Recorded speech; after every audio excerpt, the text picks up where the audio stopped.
lahat naman ng mga politiko at bahagi na ng gobyerno na nagnakaw sa atin, nagnanakaw sa atin, mga nakatingin habang may nagnanakaw sa atin, mga kasama ng mga nagnanakaw sa atin, mga alam na may nagnanakaw pero hindi nagsasalita, mga kasama ng mga nagnanakaw, mga nagtatago ng magnanakaw.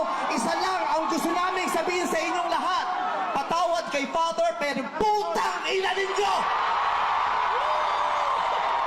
Kaputa-putahan ng mga putang ina nyo!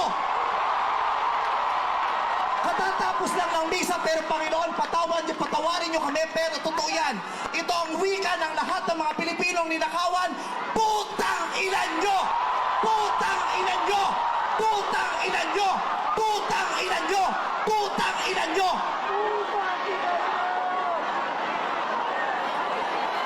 Putang ina nyo! Tapos na ang panahon ng mga bababait at ng mga resilient.